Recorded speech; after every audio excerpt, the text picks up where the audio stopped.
Hiya, Barbie. Hi, Ken. You want to go do a podcast? Sure. Jump in. Good evening, ladies and gentlemen. We are tonight's entertainment. I only have one question. Where is my co-host, Jay? I need to talk to him about something. Just Christopher Nolan's sixth film, The Dark Knight. We're not intimidated by podcasters. Well, hello, beautiful. You must be our special guest, Emma. Oh, you look nervous. Is it the scars? Do I know how I got them? Oh, a little fight in you. I like that. Then you're gonna love me. Oh, you made it. I'm so thrilled. Anyway, yes, this is Binging Barbie, or Barbie Movie Podcast, but we're doing Christopher Nolan. Isn't that great? Yeah. Basically the same as Barbie. Yes. What film are we doing today? I don't think I know. Yeah, this is the big one. This is The Dark Knight, the sort of guarantor of Christopher Nolan's career, the thing that got him his initial mainstream success. Yes. So as you know, Batman Begins was a very high-grossing film, but then this one just kind of exploded in popularity. Yeah. Was Didn't one they of the create a whole new category in the Oscars for this?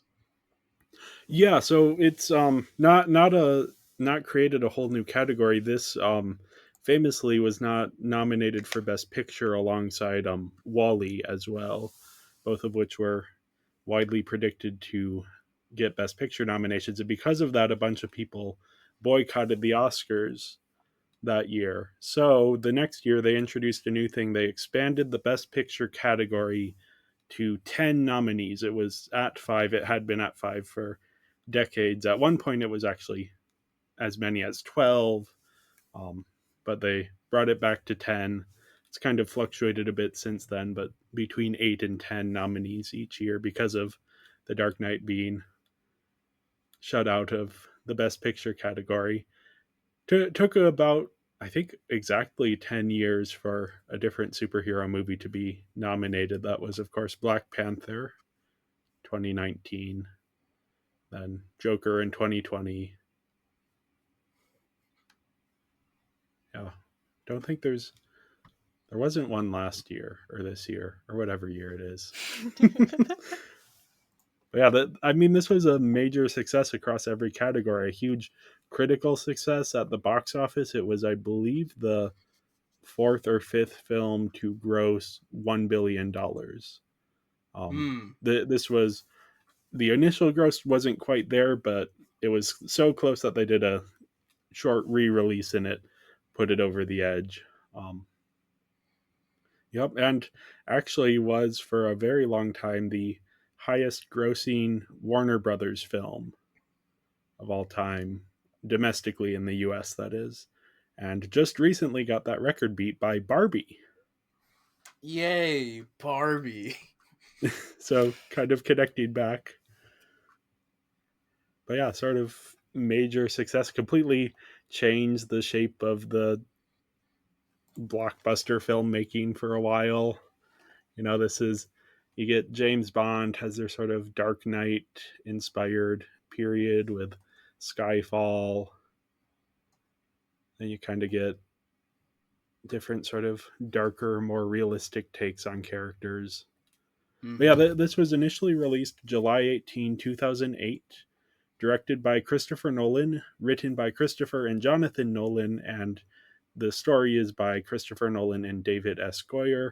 We talked about all of these people before, so yeah. And then we have cinematography by Wally Pfister again, and score by Hans Zimmer and James Newton Howard, sort of working together on this one before Hans Zimmer takes over for the next one. So yeah, a lot of the same people as The Dark Knight Rises. To get into some of the production here, Nolan was initially very hesitant to make a follow-up to Batman Begins, but he was intrigued by the idea of using the Joker in his sort of more grounded and realistic tone that he had established. So he and David Goyer worked through the story together. They imagined a Gotham where Batman's work as a vigilante has inspired an opposing escalation in crime. Um, After they had figured out the story, then Christopher and Jonathan Nolan worked on the first draft of the screenplay, and then Jonathan refined it while Christopher directed the Prestige, and they came back for the final draft. And it's heavily inspired by sort of the Godfather and Michael Mann's Heat and several of the comics, including Batman: The Long Halloween and The Killing Joke. Mm-hmm. Yeah, filming took place in the U.S., UK, and Hong Kong. Huh. Yep, this is the a lot of the big sets were built in the UK and filmed there. And Chicago is the stand-in for Gotham City in this one. And then Hong Kong for when they went to China. For when they went to Hong Kong, yep. For when they went to Hong Kong. Most likely, yeah. Yeah. And this was actually the first major feature film to have sequences shot on IMAX cameras, a full 28 minutes. The format had existed for decades, but it was mainly used for like short documentaries shown in museums. Disney's Fantasia was the first major film to show on IMAX screens, but that was not actually made for IMAX. They just projected it on the screen. They adapted it so it would fit better, but yeah, not the full IMAX scope. And it's very difficult to work with IMAX, especially IMAX film. The cameras are very loud, and they're only able to handle up to 2 minutes of film at a time. So they have to work around it quite a bit. And famously, this is the crew here accidentally destroyed one of only 4 IMAX cameras in existence at the time while filming the big car chase sequence. But, Yep. I mean, it was a successful enough experiment that now most major blockbusters are filmed in at least partially in IMAX, usually digital, but Christopher Nolan has stuck with the film IMAX cameras, and it's the reason why Oppenheimer continues to play in IMAX theaters even though there's other releases, because IMAX is loyal to Nolan for kind of changing the game when it comes to what can be done in IMAX. You surely made up for breaking the camera. Yeah. No, I mean, Oppenheimer alone, I think like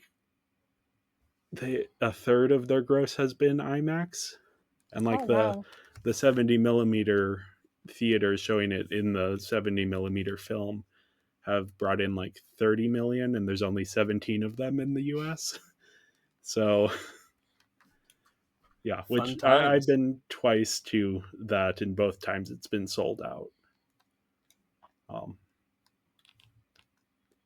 So yeah, this is I am kind of curious since we're on IMAX. So I watched the Blu-ray that comes as part of the Dark Knight trilogy collection. Emma, you said the DVD? Yep, DVD. It also came as a part of a special collection though, or something. So yeah, did it change? Did you notice it changing aspect ratios? I did not notice that. I'm really bad at noticing that. Okay. No, mine did not. So okay. The thing is, I started watching on the DVD, but I got the DVD back when it was first released, and so it's an old DVD, and like the aspect ratio did not fit my TV, so the image was like so stretched. But you know what? Luckily, they just got the Nolan trilogy back on Netflix, so lucky me, and I watched it there. So yeah, the Blu-ray I watched it on was very nice. I also, I bought the DVD way back when, and that was how I'd always watched it. But then watching the Blu-ray was just like, oh, this looks so good on Blu-ray. I'm glad I bought the collection like 5 years ago or something, and now I get to experience the full IMAX aspect ratio. I really need to upgrade all my old DVDs. Yeah, it's a question. I might get Interstellar after watching that and liking it more than I expected to. But anyway, on to The Dark Knight. It is taking place after the events of Batman Begins, and Gotham is slowly improving. We have three people kind of working together to improve it. We obviously have Batman. We also have the head of the major crimes unit of the Gotham Police, who's now Jim Gordon, and then the new district attorney, Harvey Dent. And they're getting close to busting most of the major crime organizations in the city. And so, desperate, the heads of these organizations pool all of their money and place it in the care of a Chinese banker named Lau. Because they definitely chose to do that. It wasn't Lau choosing that himself. Well, yeah. But yeah, Lau hides all of the money and flees to Hong Kong, where he's outside the jurisdiction of Dent and Gordon. But of course, Batman has no jurisdiction, so he shows up and brings Lau back. And with the testimony, Dent is able to indict hundreds of criminals, including the heads of all of the major crime organizations. You'd think that Lau would be able to get bail because, like, he was illegally taken from his country, brought back into America. Like, they can't hold him. Yeah, he did a crime, but they can't hold him for being illegally captured. Well, yeah, there is definitely like legality questions here, which I'm not qualified to answer. But yeah, but apparently it all works, except that the crime lords are now super desperate, so they hire this mysterious mercenary named Joker, who promises to sort out all of their problems. And he does that first by targeting the police commissioner, the judge overseeing this case, and Harvey Dent. And his men are successfully able to kill both the commissioner and the judge, but Batman is able to stop them from killing Harvey Dent. While this is all happening, Bruce Wayne is also caught up in a love triangle between himself, his childhood best friend Rachel Dawes, and Harvey Dent. Dawes, that's who Dawes is currently dating, and looking like they will eventually be engaged, but she's not quite sure. And Dawes, of course, had in the last movie promised Wayne that she would marry him if Gotham ever stopped needing the Batman. But she's now feeling kind of conflicted about that. Meanwhile, Joker promises to keep killing people until Batman reveals his identity. And during the funeral of the police commissioner, he and his men disguise themselves as part of the honor guard. And Joker tries to shoot the mayor, but Gordon jumps in front of him, taking the bullet. Aww. Meanwhile, Dent steals an ambulance with one of Joker's men inside and tortures him to find out more information. Batman shows up to stop him and asks that Dent set up this press conference so he can reveal his identity and stop all of the killings. But at the press conference, Dent claims that he is actually the Batman and gets taken into police custody, where he is transported. But while that's happening, the Joker, of course, intercepts and attempts to get Dent. Plan fails for Joker because Batman is able to stop him, and Gordon shows up. Turns out he did not die when he took the bullet for the mayor. After all of this sort of shenanigans, Dent and Rachel Dawes are taken home by two of Gordon's cops, while Gordon and Batman interrogate the Joker. But while that's happening, the Joker reveals that he has actually orchestrated for both Dent and Dawes to get killed, and reveals their locations, warning that there's only enough time to save one. So Batman, since he's in love with her, decides to save Rachel Dawes, while Gordon tries to save Dent. But upon arriving at the addresses, Batman finds it's actually Dent, not Dawes there. Joker had lied about the locations, and he still saves Dent from the explosion, but half of Dent's face gets burned, and Gordon arrives too late to save Rachel Dawes.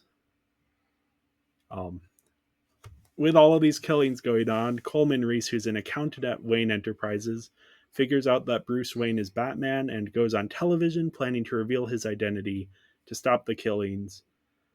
Joker calls in and warns that he no longer wants to know Batman's identity, and that if Reese isn't dead within the hour, he will blow up a hospital.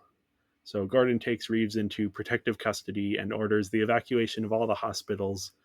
But Joker sneaks into Gotham General Hospital, where he convinces Harvey Dent to seek out revenge for the cops who betrayed him and Rachel, Joker then leaves, blowing up the hospital and kidnapping a bus full of doctors.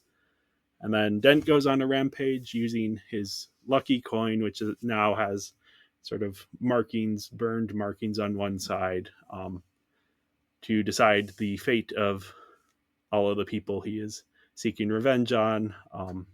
He forces Ramirez, one of the cops who kidnapped Rachel, to call Gordon's wife and tell them to meet her at the warehouse where Rachel died.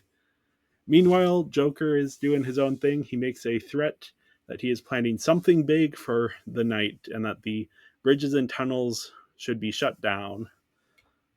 Well, he didn't say they should be shut down. He said those who take the bridges and tunnels are in for a surprise. Yes. Which, of course, is a lie, but they don't know that. Well, they're taking for a surprise because they're safe and everyone else isn't. I guess, yeah. Right. Well, But yeah, also there was a huge blockage in the tunnels, so That's true. traffic. Yeah. So yeah, desperate to leave, people flock to the two ferries, one of which Gordon is using to transport prisoners that are key to the Dent case. They both don't want to ships, repeat of Batman Begins. yeah. So yeah, both ships get their engines cut, and Joker reveals that he has rigged them to blow up, and that each ship has been given the detonator to the other ship. And Joker says that whichever ship blows the other one up first will be spared. Using a phone-based sonar system, Batman is able to find Joker and confront him. And while the passengers and crew of both ferries want to blow up the other ship to spare themselves, their human decency wins out and neither use the detonator. Joker tries to use his own detonator, but Batman is able to stop him. And Joker is taken into custody, but not before warning Batman that Dent is on a killing spree. So Dent calls Gordon and tells him he has Gordon's family and plans on killing them. So Batman and Gordon show up, and Dent threatens to kill Gordon's son. He flips a coin, but before it lands, Batman pushes him off the building, killing him, but saving Gordon's son. The coin lands on the unmarked face, sort of the last twist of fate there. And then Batman decides to take the fall for all of Dent's crimes, as well as Dent's murder, to preserve the image of Harvey Dent. So yeah, that's basically the story. We get the iconic line that Batman is, what's it, the hero the city needs, but not the one it deserves. You or either whatever. Deserve Batman's the one that they deserve, but not the one they need right now. Okay. Harvey was the other way around. Yeah. I mean, basically, for rewatching it, I kind of realized this is sort of a metaphorical rumination on chaos versus justice wrapped up in a crime drama disguised as a Batman movie. I don't know if I threw that. It is sort of the, maybe not the least Batman-y Batman movie, but definitely among the least Batman-y Batman movies. Can you describe what that means? Just in that the Batman elements aren't as central to the story as the sort of crime drama elements. Or it doesn't feel like a Batman movie. It feels more like, again, Michael Mann's films, or it doesn't feel too comic booky, but more grounded in reality. Yeah.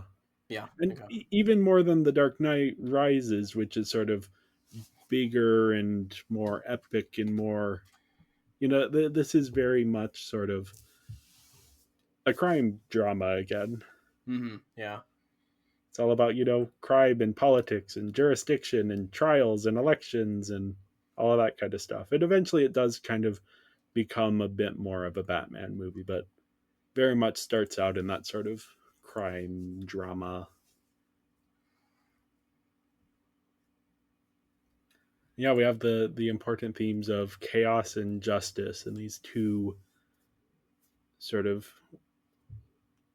constantly at odds with each other. And we have Batman as the representation of justice, and Joker is the representation of chaos, kind of locked in this eternal conflict. And then you have Harvey Dent, who is in between, with a coin to choose which either side it is. Yeah, he's kind of more chance or fate. Mm-hmm. At least at the end, yeah. Yeah. And I think this might be a good place to talk about how the structure of this film, it's based on trios of characters. So obviously we have Gordon, Dent, and Wayne, who are they're the people trying to bring justice to Gotham. But then we have Wayne and, well, Batman and Joker and Two Face, sort of the three different sides of this, as we were saying, justice, chaos, and fate. And then we also have like the love triangle between Wayne and Dent and Rachel Dawes, and we have Mm-hmm. the even smaller triangles like Wayne and Alfred and Rachel Dawes kind of have a relationship that's sort of a triangular one. Well, I think like Wayne, Alfred, and Mr. Fox too. Yep, You know, yep, they're like the Batman team. yeah, yeah. There's all of these different, even like the three people who the Joker targets initially. You have the commissioner, the judge, and Harvey Dent, who are, these 3 points of a triangle. So there is kind of these like triangles within triangles of characters and all of the different relationships and drama and everything that happens because of that. Do you know something I just realized? Alfred and Lucius, they don't really ever interact in this entire trilogy. Oh yeah, that is kind of odd because they serve somewhat similar purposes. Yeah, the They probably closest interact to they behind the have is scenes, Batman honestly. Begins, but they don't have any scenes together where they talk to each other. Yeah, I hadn't ever thought of that until you pointed it out. Hmm, that's weird. Anyway,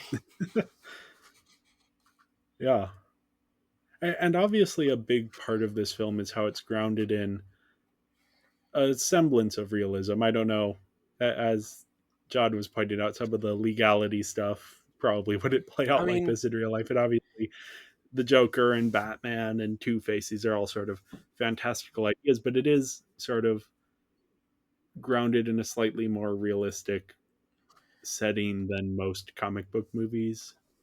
it's the most realistic interpretation of these characters that you can have outside of maybe the Batman. Yeah, I think even the Batman is a bit more fantastical.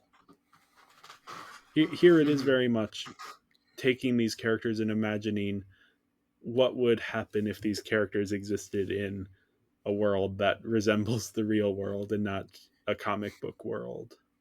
Ergo, the Joker, instead of being this guy who has a bleached white face, he's just a guy who puts on makeup and he's just anarchy.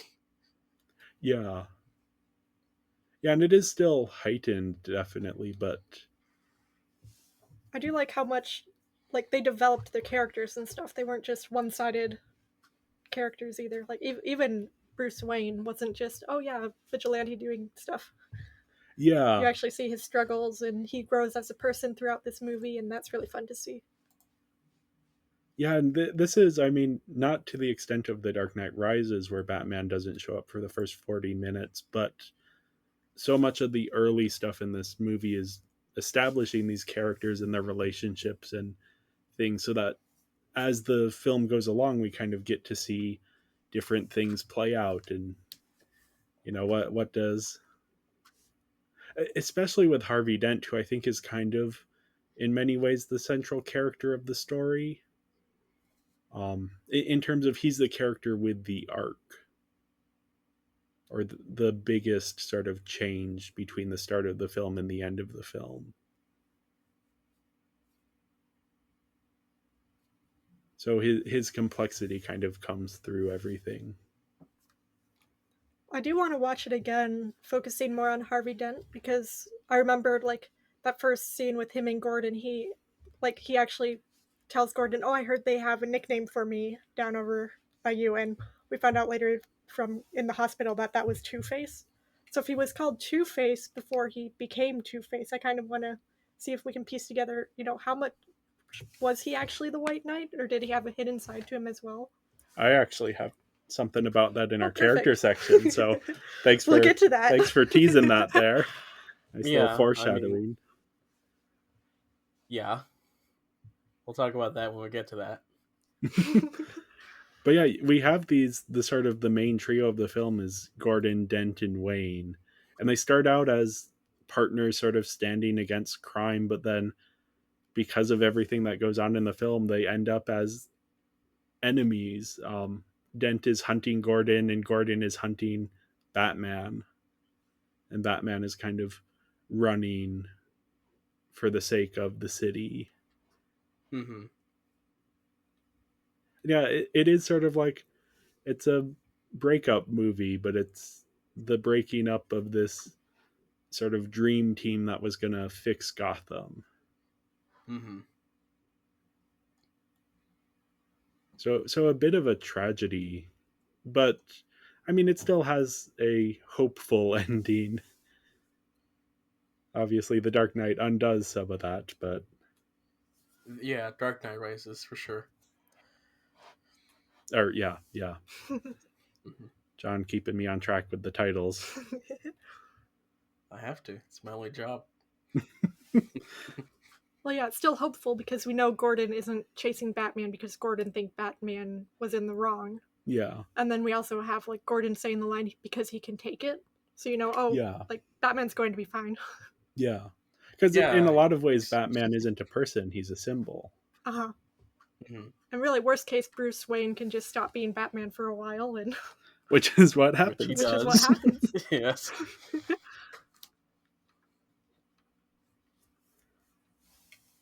Yeah, I am interested because we've all obviously seen this film before, probably multiple times. What was sort of, do Yeah. you remember the first time watching it? No. Yeah. No, I remember like the big hype for this film back when it came out. Uh, I wasn't allowed to see it for the first few weeks because we knew that it was a darker film. We knew there was like, Yep. oh, okay, and so my pretty much my whole family watched it before me, and I was like, come on, I really want to watch it. Like they were telling me aspects about the film. Like it's like, oh yeah, I know the Joker. There's this whole opening scene with a bank robbery and everybody's trying to kill each other, and I'm like, yeah, that sounds cool. Can I watch the movie? Um, but finally after like one of the later weeks, I finally watched it and was like, ah, yes, cool, great, love it. Um, and I was obsessed with just watching clips on YouTube afterwards. Like, you know, I have a really big. I'm a Joker fanatic. I just love the Yes. character of the Joker, and so I just constantly rewatch clips of Joker material across different media. And so this is like one that I would constantly rewatch, and I would try like imitate voice wise sometimes. And so yeah, no, I watched it a lot, and then we got the DVD, but I was grounded, so I wasn't allowed to watch the DVD for like a while. So yeah, no, fun times. Yeah. So you initially saw it in the theater then? Yes, when its later run. Yeah. Okay. Yeah, I did not see it in the theater. Would not have been allowed even if I had been aware of it at the time. Oh yeah. I mean, Because I was not at the point this came out sort of a comic book or superhero person. Um, but yeah, when I did eventually watch it, it was like, oh yeah, this is something very different and something that sort of changed what I realized movies could be. mhm. And then I mean, as I've watched it over the years, when you watch something as a kid, you miss out on a lot of the stuff. You're just like, oh, cool, Batman, and you don't necessarily pick up on, oh, here's all of the weird politics and like the criminal aspect and all of that kind of stuff.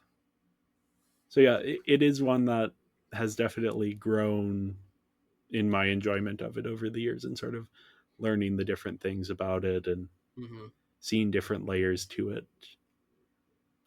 Yeah, this is the Batman movie that I've rewatched the most.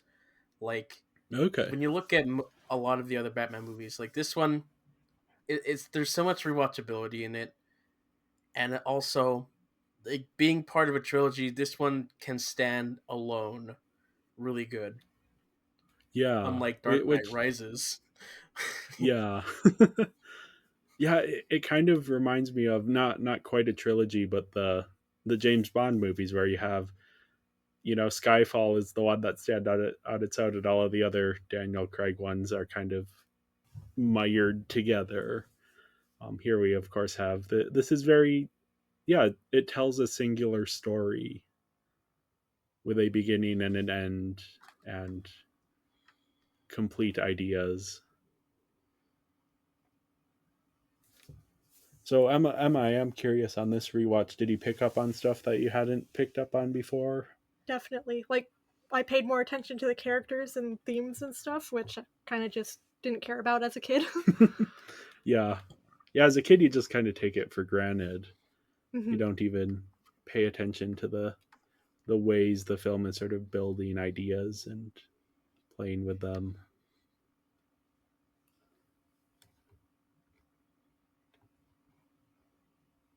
I think it's also an interesting, as much as it is sort of an interesting Batman film, it's also an interesting Gotham film because it's sort of about the city being pushed to the brink of chaos by Joker, but then Joker underestimating the innate goodness of the people and people eventually choosing to do the right thing.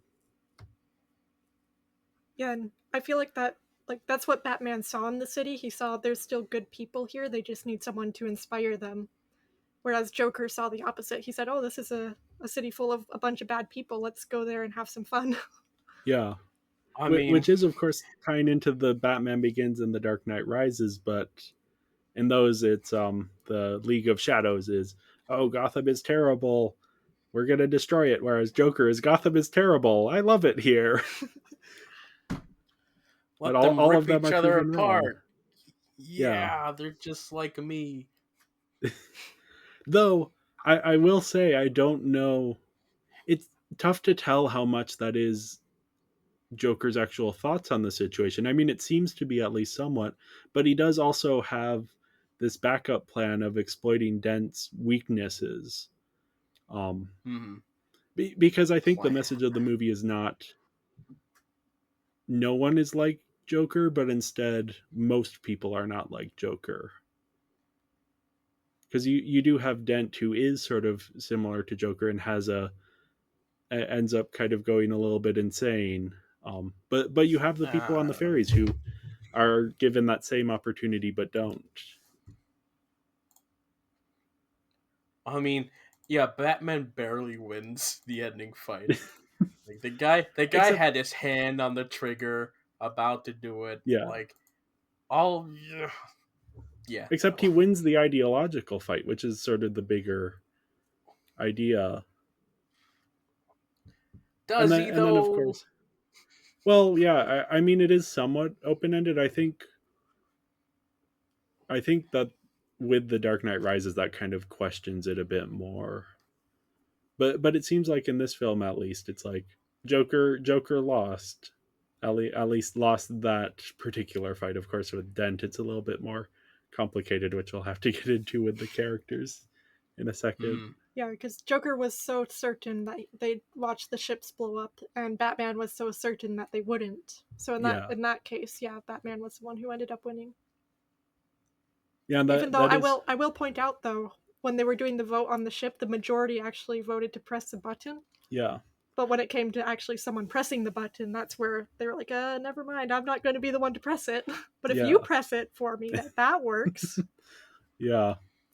Sort of that is kind of, it is more complex than just no one is like the Joker or everyone mm. is like the Joker. It's layers and complexity there.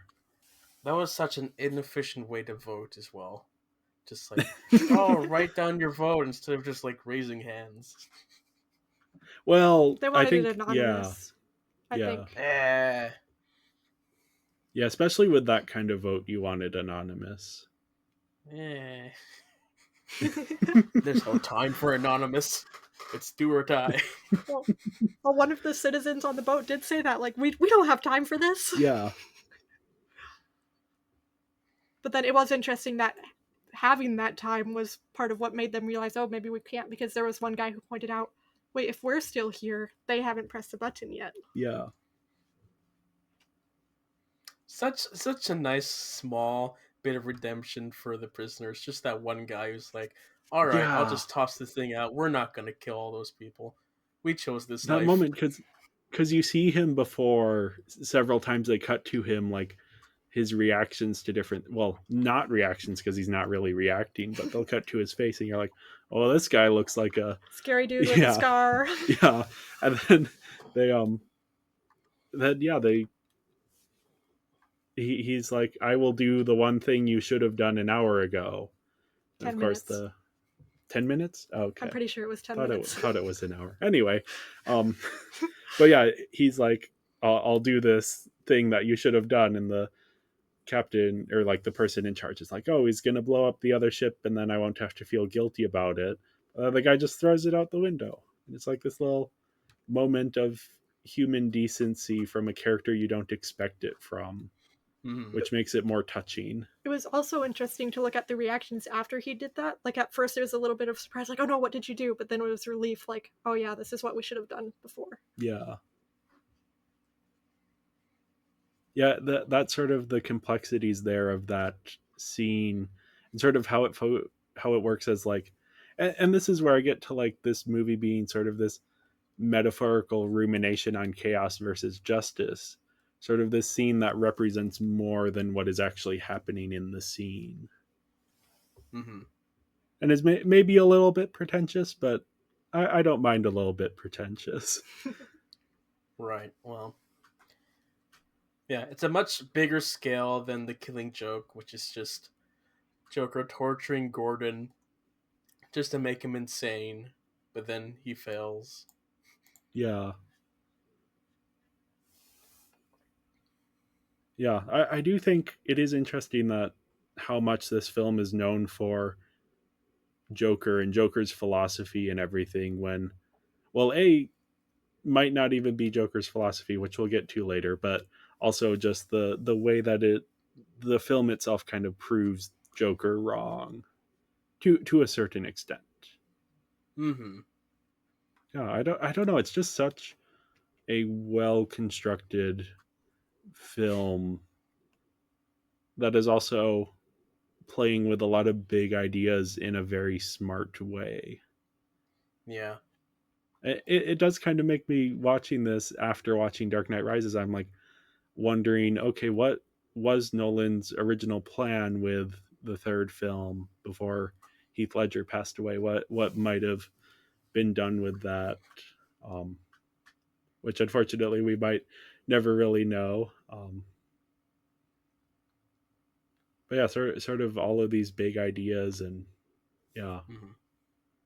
I like also the beginning of the film, which acts like a sequel, because we have this scene with Scarecrow doing a thing. Yes. But I just love sequels that just feel like sequels. They mention the previous films, and you just have characters from the previous film just going about doing a different thing. They're not the main plot, but like Batman stops them anyway. It just feels like you're watching like the classic 60s show or the cartoons, and it's just like, oh yeah, these characters, we don't know how they escape or what they're doing, but this week they're back again. We see Batman stop them, and it kind of feels like that when we see Scarecrow doing his little drug bust thing. Scarecrow do his drug thing. And so yeah, no, I just really love that beginning. It's like, ah, yeah, it's the sequel. There's Scarecrow, yay! It's fun. Yeah, and it does kind of, it is a bit different in tone when he shows up. It's a great scene, and I love that he comes back in all three, or in the two sequels, even though he isn't a big part of either. I think it's just kind of a fun little callback, and obviously Christopher Nolan likes working with Cillian Murphy, so makes sense that he would bring him back here. Yeah. Now, I do want to, before we move on from the story here, have my one little complaint, which is that I think there's just I'm missing like an emotional hook, especially in like the last half hour, maybe. Because it's like it has moments, certainly. A lot of the stuff with Rachel, of course, as well as like the the moment with the prisoner throwing um the detonator out the window. That's sort of a somewhat emotional hook there. Um, Mm-hmm. and it's not a problem because everything else is so engrossing, but I kind of just wish there was a bit more of an emotional hook so I could feel a little bit more emotionally invested rather than just intellectually invested. I think the So hook was supposed to be Harvey, but he's kind of yeah, forgotten during the final sequence with Joker. yeah, there are portions of the film that he's not really around for. And yeah, I think once he starts going on his vengeance spree, I think a lot of his emotional arc becomes less easy to follow on like an emotional level. I mean, You're he not, he kind of just is on this revenge path in a way. yeah. Which for me, I don't tend to find the revenge path particularly emotionally compelling, but I know other people Uh, enjoy that. I mean, there's some things to say about that for sure. Yeah, I mean, there's John Wick, which is an entire franchise where um you know someone kills John Wick's dog, and that justifies John Wick killing thousands upon thousands of people. And with each movie, it becomes a little bit less and less like, oh, yeah, maybe this revenge isn't quite feeling quite as justified. His dog died back in 2013, and it's now 2023, and he's Hmm. still shooting people in the face. Yeah. Well, he's an assassin, but Yeah, here it's just like the DA. yeah. Which is kind of the absurdity of the Harvey Dent character. Hmm. But I think it makes for an intellectually engaging story, so I can't complain too much. Yeah, Right. because Yeah. like I mean, the Joker was able to corrupt the best of them, right? Well, That's Hmm. was what. he the best of Well, them? But Yeah, yeah, that's yeah. the I think Batman was the best of them, but definitely in the eyes of the public, Harvey yeah, was he was the White Knight. He was supposed to save Gotham. Batman was going to pass down his responsibilities to Harvey. yeah, So I mean, this is technically the best, the nicest Harvey Dent in all other adaptations. Like, yeah. he has the least emotional problems as compared to the other ones, really. Well, yeah, I yeah. I mean, just recently watched Batman before Forever, Rachel and yeah, dies, yeah, yeah. he has the least problems.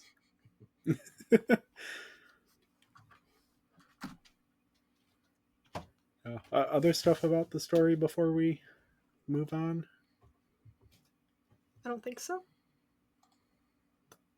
Yeah, I mean, this is a film that has been discussed many, many times and will continue to be discussed. So, Hmm. but it is so interesting, and that's you think of generic Marvel movie number 25. It's like, oh, the only extent you think about that anymore is what's a generic Marvel movie number 25? Ant-Man. A Thor one. I don't know. Ant-Man. You don't I think think it's about the Eternals. themes of Ant-Man. It's not bad, but you don't think about it on the same level. You know, 10 years, not quite 10 years, but close to 10 years after its release. There's Hmm. this one, we're talking through, it's 15 years later, we're still talking through everything.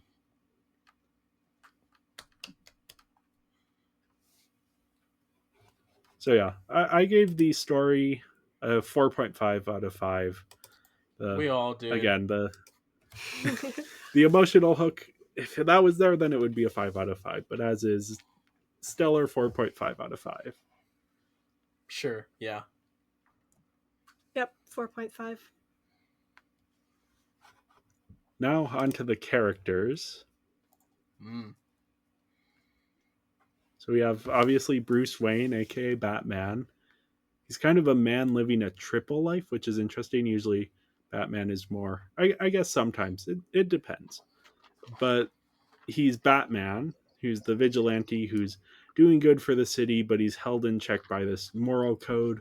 Then we have Bruce Wayne, the billionaire playboy, who's this eccentric. He constantly has two women on his arms, and he's trying to use his wealth for good, but he's also kind of weird and out there. Well, he takes a whole opera on a cruise. Ballet. A ballet, sorry. Whole ballet on a cruise Ballet. and cancels their show Yep. so that his girlfriend couldn't go out with someone else. Yep. And then we have Bruce Wayne, the man, who he's unsure of his future and he's still kind of clinging to this hope of a normal life and is torn between all of these different things. And yeah. Yeah, Jay, you recently just watched the Mask of the Phantasm animated film. Yes. And I see a lot of like small parallels in here where it's like you have Batman wanting the normal life. Rachel Dawes kind of fills the Andrea Beaumont character where she could be his normal life, but he doesn't. Yeah. Yeah, and we'll get to Rachel, who I think is complex in an interesting way as well. Mm. But yeah, sort of this. He's clinging to that idea of the future that he sort of wants on an emotional level versus the future that of him being Batman. Sort of that, which one does the city need? Which one does he need? Which is the most beneficial? And he's kind of trying to work this out. And I kind of think it's helpful to think of him as almost two separate characters, who he is as Batman and who he is as Bruce Wayne. Mm-hmm. Because as Batman, he's more of a symbol, sort of, as Emma was saying, the flip side to Harvey Dent, where he starts out as actually the less restrained of the two, working outside the law, but ends up being the only one who sticks to his moral code. Mm-hmm. Yeah.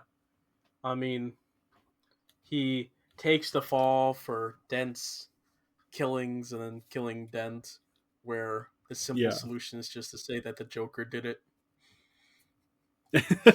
Yeah, True. that is. But you gotta. That's where the symbolism and thematic resonance sort of comes in, over maybe Sure. plot. Um, But it's also But true that, like, at that point, I think the Joker was already taken in and Gordon had called for a perimeter. So it's possible that, at least in that situation, they had to come up with someone else. yeah. I mean, he could have been dead already by the time they called the perimeter. Yeah. Thematics, that's what we're here for. Symbolism, Yeah. sure, yeah. Let him take the fall. That's a more interesting finale anyway. Yeah. Yeah. It makes for sort of more interesting. I can't think of a way to add to that, so I'll just yes that, not yes and. Yes. Because I'm pretty sure like any other animated film would have the Joker take the fall for it. Yeah. Yeah. But I'm guessing most films normally don't have, like, two villains in them either, right? Or Yeah. does that happen?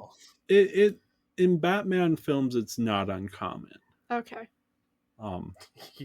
Yeah. There's Okay. so many villains in Batman films for sure. Oh yeah.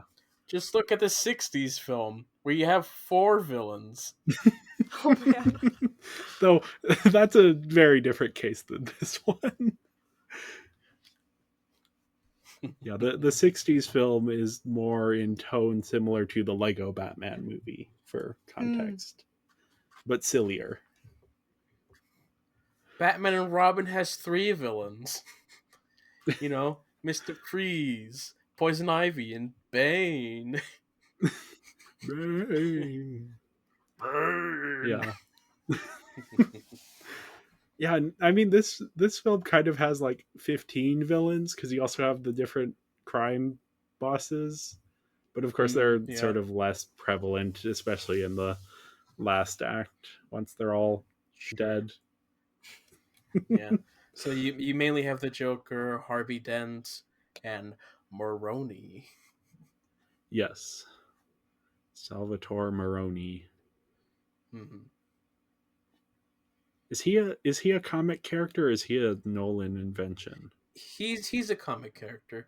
In the Okay. comics, he and Falcone are constantly at odds against each other. Okay. Yes. Yeah. The only really Nolan character is Rachel. Okay.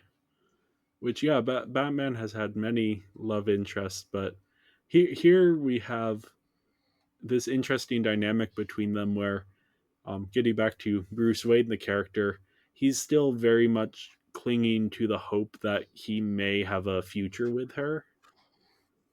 And sort of expects that Rachel feels the same way. Well, I mean, she did feel the same way last time they talked about it, so. Yes, which who knows how long that's been, but yeah. And in this movie, they do also have that conversation, and she sort of reaffirms something, but then changes her mind. Hmm. He's so clingy. I mean, yeah, that is kind of his character, especially I think in the next film. Oh, definitely in the next film. He retires as Batman and becomes a recluse. That's how Yeah, clingy he is. but yeah, he's sort of like again, and I think he kind of used Rachel less as a person and more as a symbol of the future he wants. And Hmm. that leads him to kind of misinterpret her conflictedness as confirmation rather than as I don't know what to think and I can't make any promises. He kind of interprets that as, oh, she wants to be with me. I mean, that's kind of what guys do. Yeah, it's not necessarily an inaccurate character, which is sort of again he's an interesting character here. Both Bruce Wayne and Batman, the different sort of facets of the same character. I mean, I think thinking about how, like, Harvey versus Wayne responded to Rachel's death, I think that's interesting Yeah, too, because Harvey was supposed to be the good guy, but he responds by going mad, and Batman, who's the Dark Knight, just responds by doing what has to be done, even though they both loved her the same. yeah. I have that on our Oh, a skipping little ahead further again. down in our notes to talk about Harvey Dent here. Yeah, they both lose the most important woman in their lives, and Dent seeks vengeance, and Wayne Sweet seeks justice. Sort of the different reactions, as you were saying. Hmm. And yeah, that is sort of the question with Dent is that is he a man who gets corrupted by evil, or was he corrupt from the very start? Or maybe susceptible to that corruption from the very start? And that's In where, as you were most, bringing up, oh, go ahead. yeah, in most other iterations, like Harvey Dent is a character who you can see him be corrupted early on. You can see how he can be corrupted, like in the Long Halloween, which like a lot of this is taken from. There for sure, you can see that he can go down a darker path, but most iterations of Harvey Dent and Two Face, he has a, a struggle with personality disorder. That he has a Yeah. darker side that he struggles with.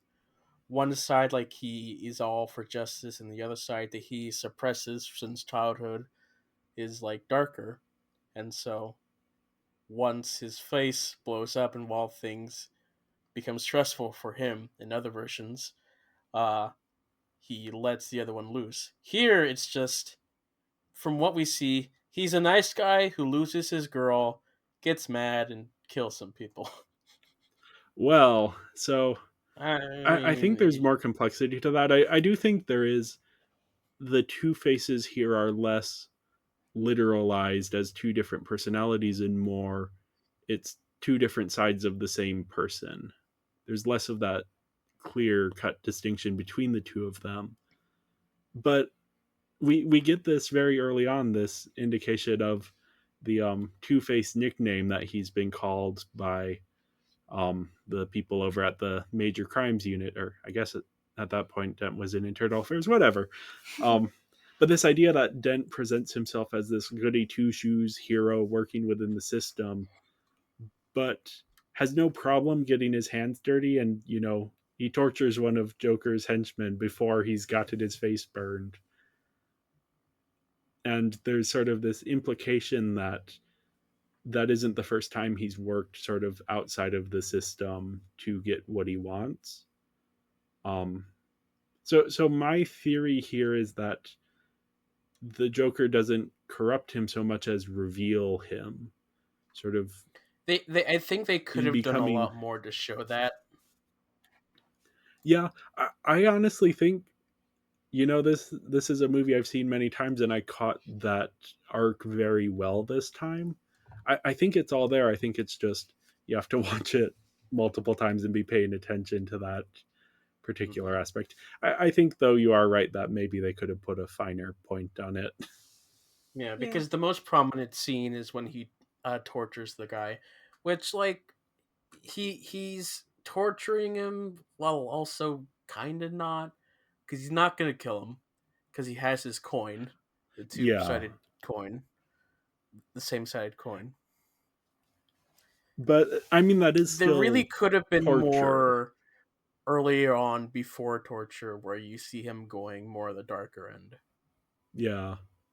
I think part of it is that the film is very invested in making you, the audience member, believe in Harvey Dent as a character. So I think that might be why they kind of hold off on that. But it is something definitely, I think, on subsequent viewings you see shades of it earlier on.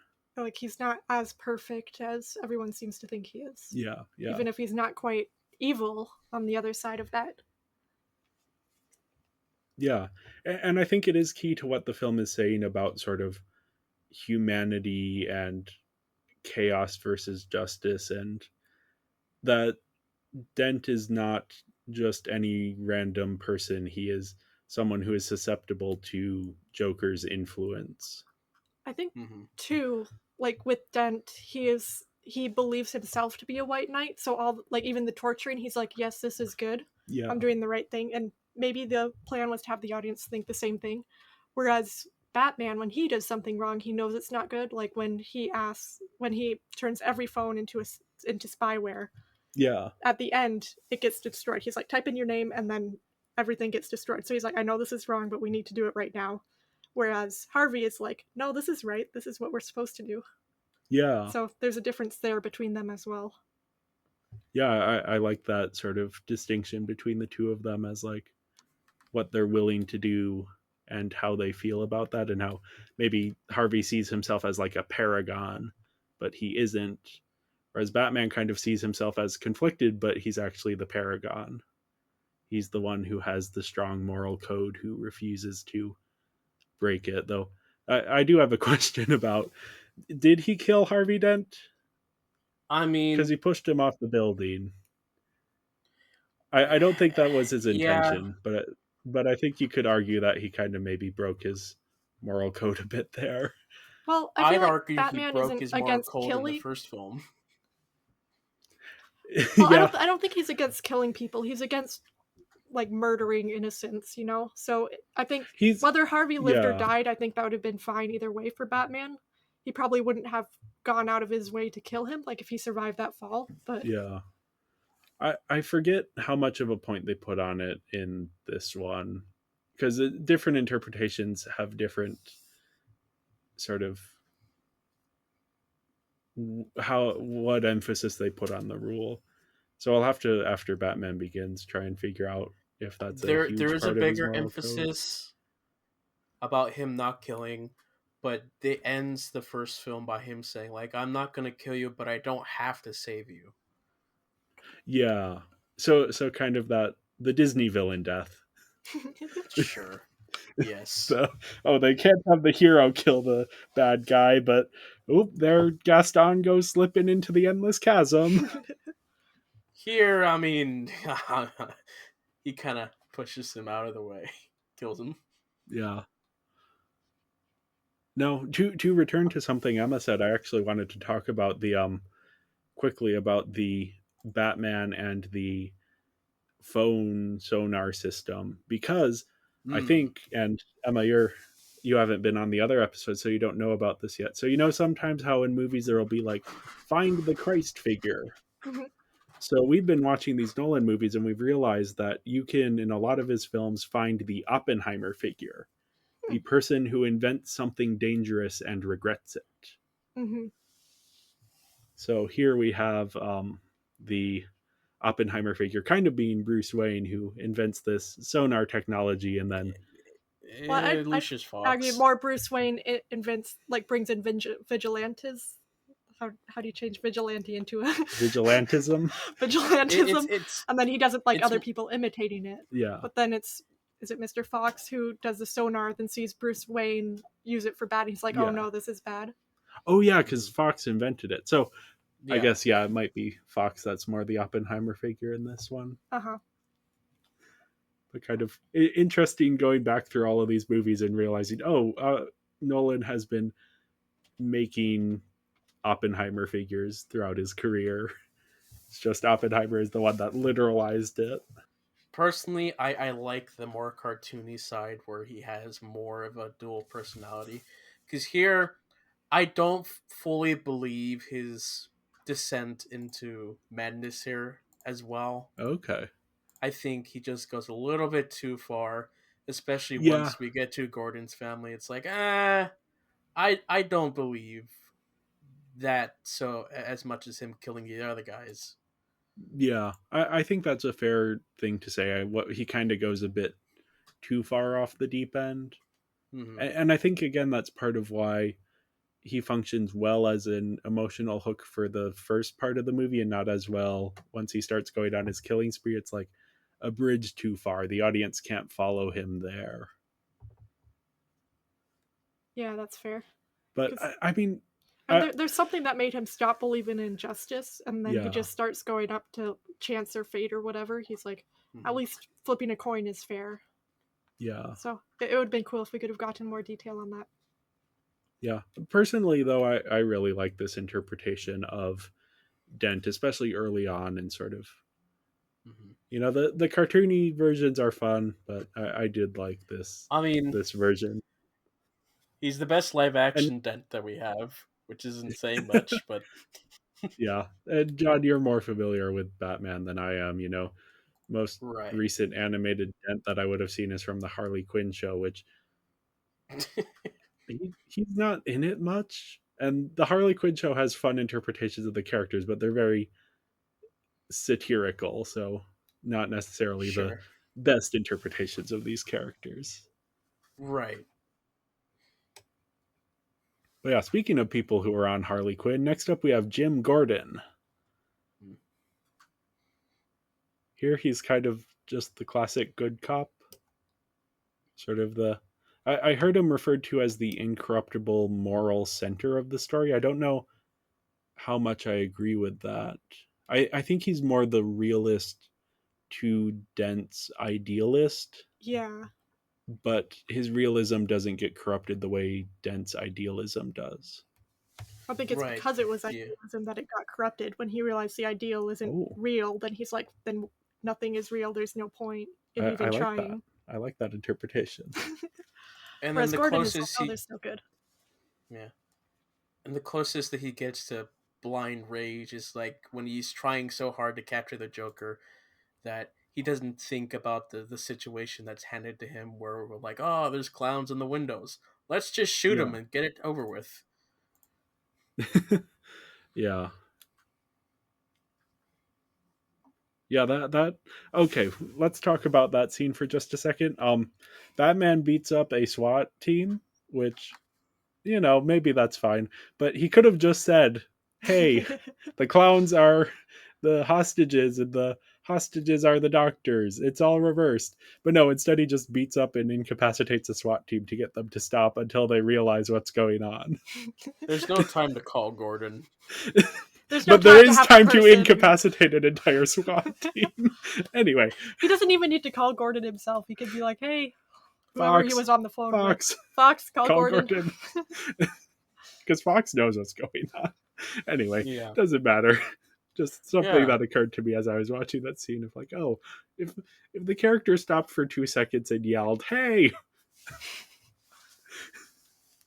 But yeah, you get the scene of Batman hanging a bunch of people from a rope. So It's pretty whatever.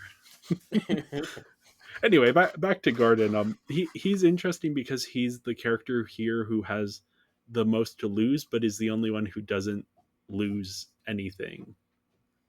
That in this movie, because he has the family, he has a wife, he has 2 kids, whereas for Batman and Two-Face, they have Rachel, and I guess Batman has Alfred. I mean, Gordon as Batman too. yeah, but there's like, I think that's just kind of an interesting twist of irony, and that's kind of what sets Harvey Dent off against Gordon specifically. It's like this irony of he had the most to lose and yet didn't. Just a stray observation. I don't think it's thematically important, but Right, but he loses them in between films. yes. Which I think is an interesting idea, but The Dark Knight Rises doesn't ever deal with it. Yep. He gets divorced and she takes the kids. I really do need to watch all of these movies again. Yeah, we're watching them in reverse order, so we're having a very different experience than the intended one. Oh yeah. Because I would have forgotten that if we were watching it in chronological order. Would you? Yeah, because I hadn't seen these in years. Ah. And I'm not as good with Guess you're- details as you are, John. Well, As we have plus I established rewatched many them times on this I podcast. rewatch him so much more. Yeah. Yeah, I don't have a ton to say about Gordon. I think he's the easiest character to wrap up. I do think it is kind of terrible of him to not tell his wife that he's alive. Yeah. Even if they had to get that realistic reaction to begin with when they were first told, he could have gone there right away after or something, maybe. Yeah. Although I don't know. At least have the... I guess he can't have the cops because the cops are corrupt. Whatever. So something... Well, because there's the one cop that he kind of plans the whole thing with, the cop that's the first one to get to him, who presumably realizes, oh, he's still alive, and then is the one who goes and tells Mrs. Gordon that he's... Anyway, I think he could have handled that better, and I'm not surprised that she divorces him in between movies, because that's kind of a big deal. And she gets kidnapped with the children with a gun pointed at their heads. Yeah. I mean... She should definitely get out of Gotham. That's fair.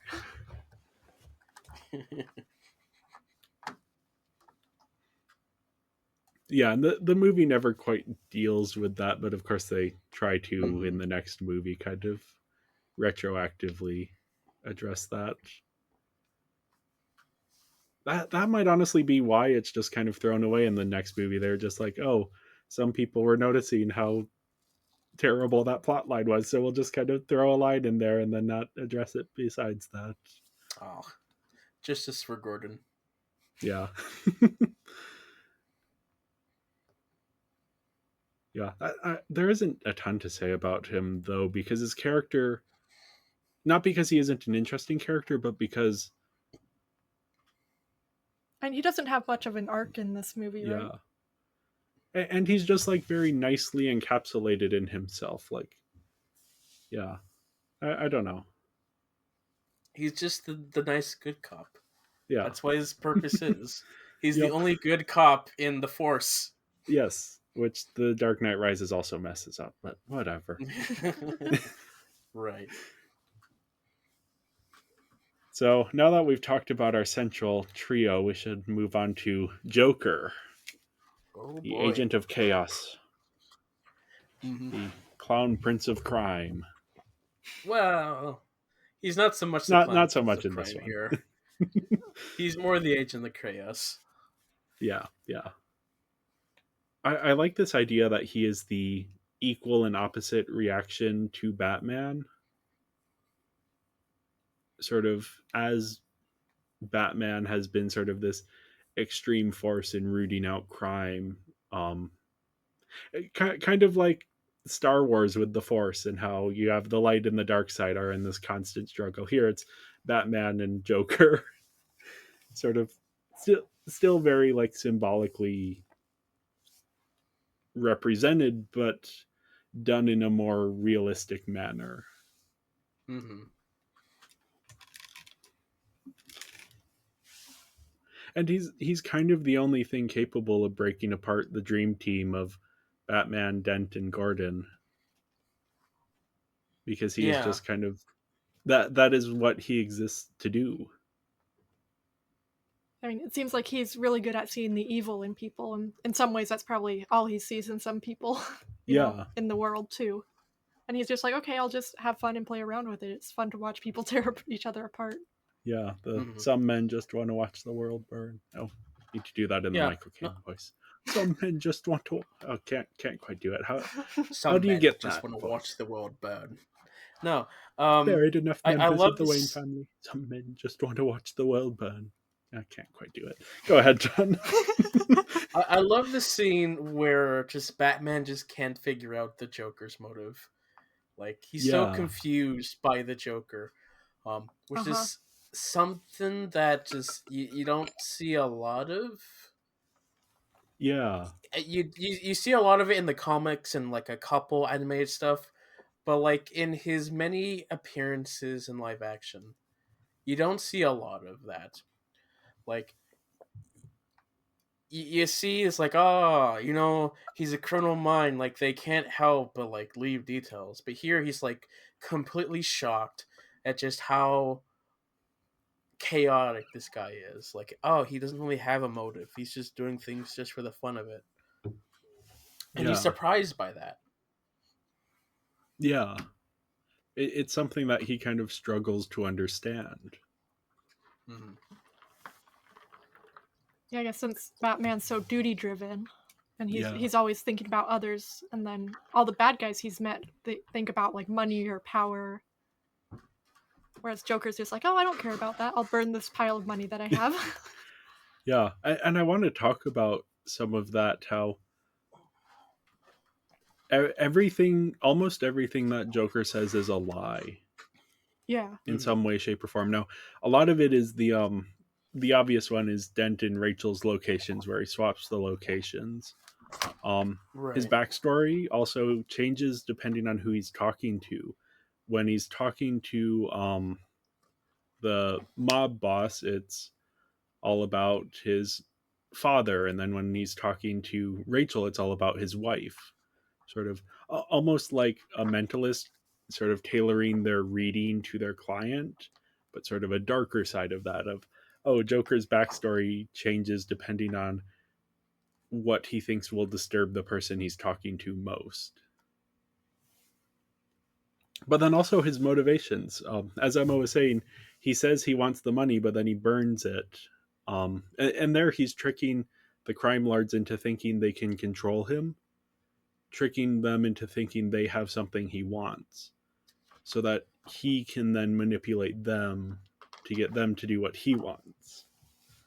Mm-hmm. But then he does the opposite for Harvey Dent. For Harvey Dent, he says, "No, I wasn't involved in the kidnapping of Rachel. I'm not a schemer.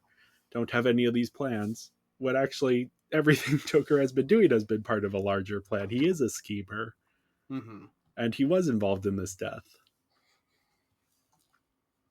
And so there's like, and there are little hints of truth sprinkled into all of these things as well. But it's, he's constantly spinning these big lies depending on what benefits him and it makes it very. He's a slippery character in a really interesting way. He is again an embodiment of chaos.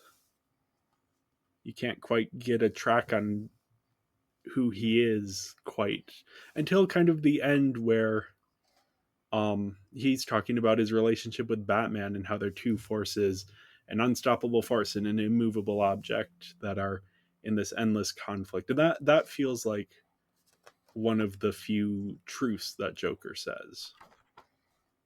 Sort of his motivation being to oppose Batman, and Batman's motivation being to oppose Joker. Yeah, it seems like Joker wants to corrupt Batman, and then Batman wants to stop Joker. Yeah.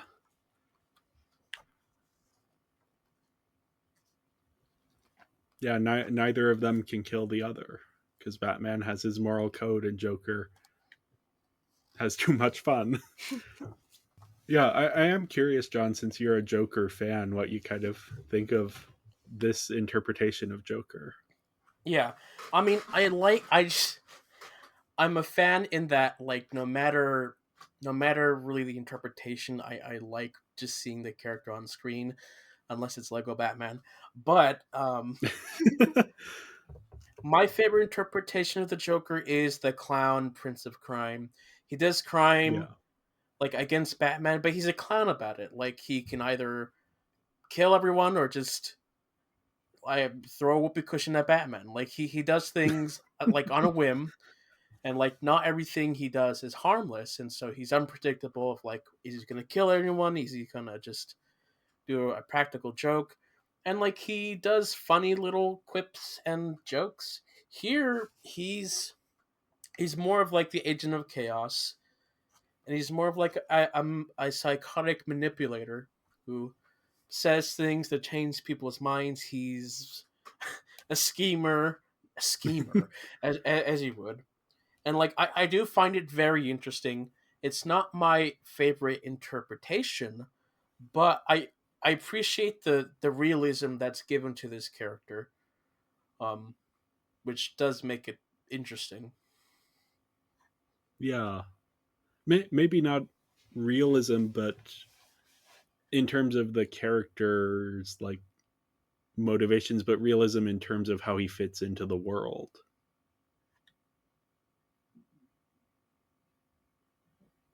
If that makes sense. Maybe it doesn't. Hmm. Because he does feel sort of heightened as a character, but the way the film treats him is very much realistic.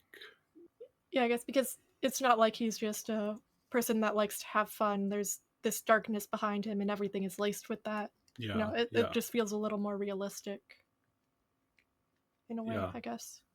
Yeah, and I mean, again, a very different interpretation of the character.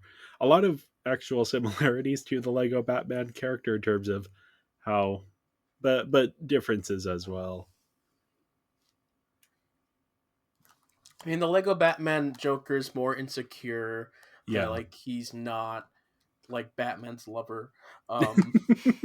essentially. Yeah. Essentially. Uh, eh. I have other issues with the Lego Batman movie. I think the Joker interpretation and that is an interesting satire. Whereas here this isn't satirical at all. This is Nolan and Goyer and Nolan's interpretation of the Joker character sort of moving away from the clown prince of crime and into again the agent of chaos. Mhm.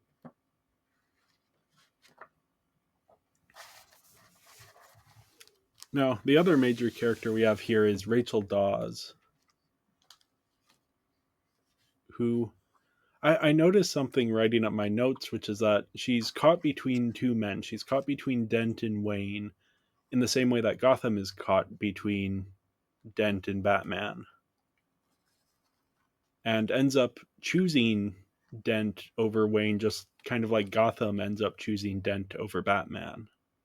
No, I would have to sort of think more about that to figure out what that all means thematically, but yeah. Thoughts on Rachel Dawes? Eh, Yeah. No, I mean I already said that the only thing I connect her to is maybe the Andrea Beaumont, who Okay. is the love interest that represents Batman's ideal of like a life without Batman. But yeah, no, she's fine. Yeah, I think that's very much who she is in Batman Begins. I think here she's her own character. Mm-hmm. And that's kind of the mistake that Bruce Wayne makes is he doesn't understand her as her own person, just as his idealized version of her. Mm-hmm. Hmm. Um, and I kind of wish we had gotten just a little bit more inside Rachel's head. Obviously, writing women is not Nolan's strong suit, but just like maybe one scene between her and Alfred of her kind of because she clearly trusts Alfred, and Alfred has sort of in these Dark Knight films this mentor relationship with both of them, with both Bruce Wayne and Rachel Dawes. Just something where she can like ask for advice or something and be like, "Hey, I'm between these two people. How do I choose?" And then he can say something. Choose whoever will make you, or choose whoever cares about. I don't know. So something that would make her choose Dent over Mm. Wayne. Or, well, I mean, the reason she did in the end was because Wayne would never stop being Batman. Like, she Yeah. saw that Wayne just couldn't not be Batman. Choose whoever would make the So, sacrifices to be with you. I mean, So he could something have like said, that. yeah, something where she realizes, oh, yeah, Bruce is never going to stop being Batman, Yeah. and then choose Harvey. Yeah. Yeah, and that would make her letter a little bit less sudden because you do have that scene where she kind of leads Bruce to think that she will wait for him, but then obviously changes her mind. And I think it might have been nice to see that change happen, for the audience to kind of understand her character a little bit better. I think the change happens when Bruce stands by and lets Harvey gets arrested. Yeah. Because that's the moment she's like, okay, she finally gives the letter to Alfred, and she's upset that Bruce would let that happen. Yeah. Yeah, and kind of, yeah, Bruce can't let. Bruce puts Batman over, like, the people around him in a way. Like, Yeah. he understands the symbol, how important the symbol of this of Batman is to the city, and he's like, that's more important to me than my own life and the people around me. Not only not Batman being important to the city, Batman being important to himself. And sort of this inextricable part of who he is. And we get in The Dark Knight Rises then sort of the idea that Batman is something that Bruce Wayne has to grow beyond. Um, yeah, I don't know. I feel like I wish there had just been a little bit more with her character here to kind of tease out some of these ideas a little bit better. But I do think as is, I think she's much more interesting here than she is in Batman Begins because she is her own person who is making her own decisions Yeah, that aren't. Oh, go ahead. I think probably another struggle with her character is that she's not based on anyone. Like she's an original character for this film.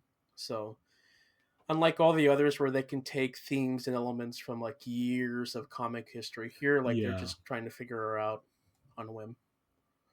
yeah, kind of going without any guidance to of what has worked and what hasn't in the past. Mm-hmm.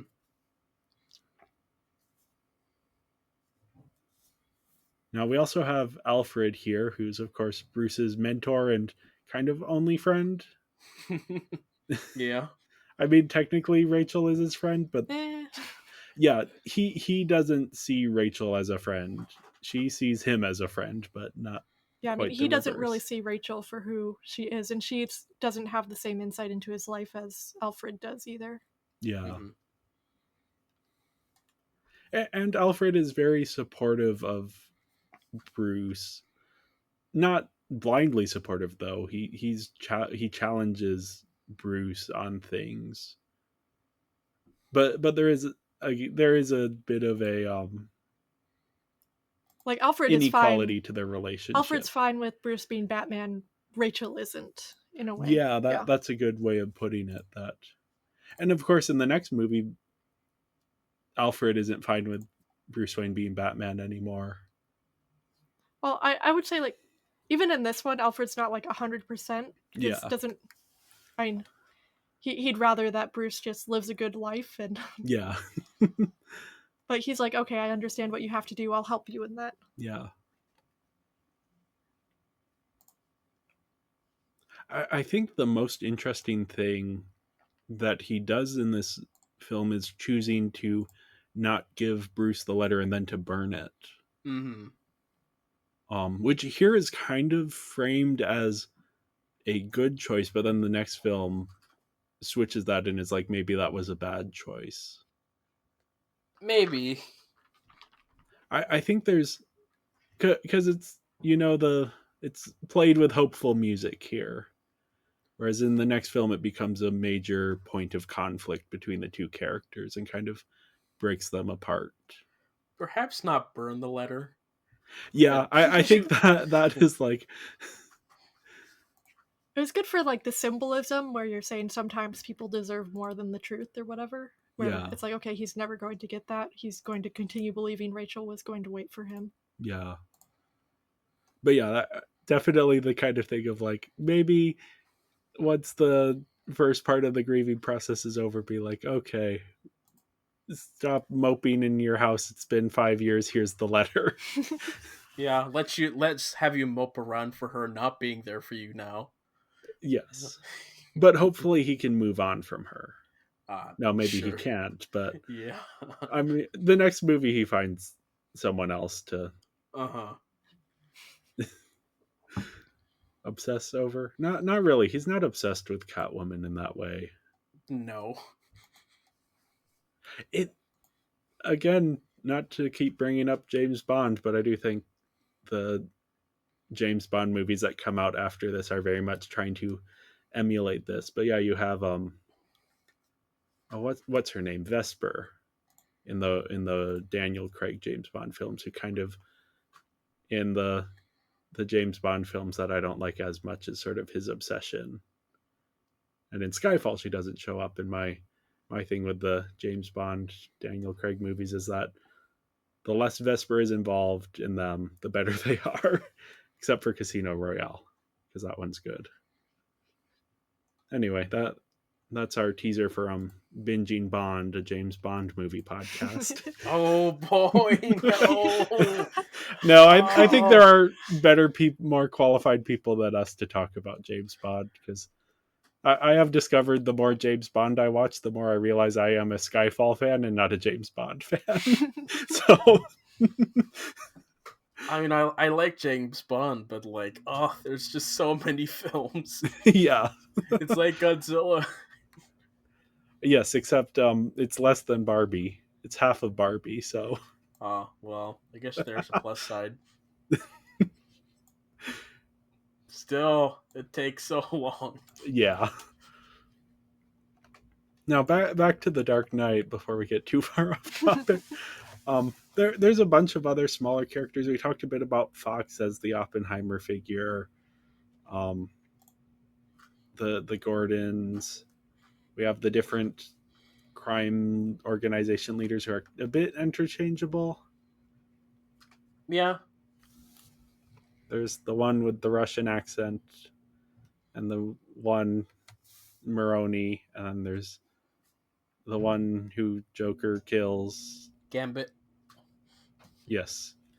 He also throws magic playing cards, right? Yes. He does. Or is it Gamble? I don't know. I think it's Gamble here. Yeah. I think you're right. So he's not the one from New Orleans who throws magic playing cards. Mm-hmm. That's an X-Men reference. Yes. For those of you wondering. Yeah, I think things kind of stay centralized on the characters we've talked about, so I don't really have much to say about anyone else. Wow, yeah. That was kind of... Well, you got Reese. Yeah, Reese is interesting because he tries to blackmail Bruce Wayne, and then Fox points out, wait a second, There's this multi-billionaire who is you think who is a dresses super up as a strong bat. vigilante, and you want to blackmail him. But then I think we kind of lose it, but I wonder what's his motivation when he says he will reveal Batman's name. Is it entirely selfless, or is he hoping to get something out of it? Well, he didn't ask Fox for money at that point, where Yeah. that would probably be Well, his biggest yeah. time to bargain. I think because that's the kind of thing that gets you like fame. That's Right. true. Yeah, he was showing his face. He was on the news, going to reveal Batman. Yeah. So I do wonder what his motivation there is supposed to be. If it is true that he's like, I can't take it any longer. I feel morally like I feel like I'm involved now, or if it is, there's a different thing. But I mean, I don't miss that we don't get that because there's so many other interesting things going on that. I think it probably was selfish to a point, just because, like, his reaction when Bruce saves him in the car accident thing. Yeah. He's more like he's more like fearful and thankful and all that, and he doesn't go up and say you need to reveal yourself or anything, which if he was selfless he'd probably be a bit more like, come on dude, you need to you need to do Yeah. something, whereas here he was kind of like, oh thank you, you didn't have to do that. Yeah. That is one of my favorite Bruce Wayne moments as well, where he pretends to not know what's going on. Do you think I should go to the hospital? Who's in that car? Yeah. Honestly, I forgot to mention it when we talked about the story, but especially the first half of this movie is so much more like fun than I remembered. Because obviously the reputation of this movie is that it's like super dark and no fun, no humor, all dark all the time. But it's like, especially in the first hour and a half, maybe it's like you're watching all of these people and they're being friends and taking down the crime lords, and everyone's kind of charming and gets along well, and there's Yeah. a ton of jokes. My favorite is the one of my favorites is the Batman suspects corkboard. It's Abraham Lincoln and Yeah. Bigfoot. And people say you're catching on to the Batman, you're getting close. Yep. And it's just cut to the corkboard. You know, that is an actual joke, and there are actual jokes. The Bruce Wayne pretending he doesn't know, that's a bit more of an actual joke. Yeah. And then it makes the darkness of the second half so much more apparent in sort of contrast. Like all of the scenes where it gets more serious, it's like you feel the darkness and the tragedy of everything going on so much more. You know, because especially Harvey Dent, he starts out super charming and likable, and you're rooting for him, and then it's a tragedy. So a little bit Shakespearean. You know, you have that reference to Julius Caesar, of course.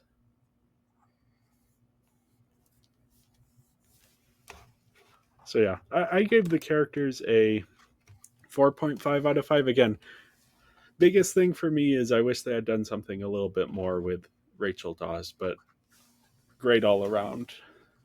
Sure. I gave a 5.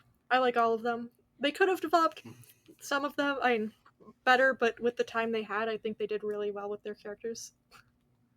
Yeah. I give it a 4.8. That extra bit is because I just love Joker so much. It's a problem. But yeah. So yeah, on to the characters next. Yeah. So yeah, on to the visuals next. I love practical effects. Yeah. So much better than CGI. So great. Like, this film coming out in 2008 looks better than the Marvel films coming out recently. Yes. Which, to be fair, look there's at Two-Face. lot of... Yeah. And to be fair, there's a lot of strain on the visual effects industry that's leading to some of the... But yeah, things are so much better integrated here. I'm just like so impressed with Two Face. Like, it's like years later. It's more than 10 years later. Two Face's face just looks so good. Like a lot better than what we have with the last time we have now. Again, that's the strain, but just like that face, like it looks pretty good. Looks pretty realistic. I believe Yeah. it. It's CG. It's like, oh, crazy. Yeah, Yeah.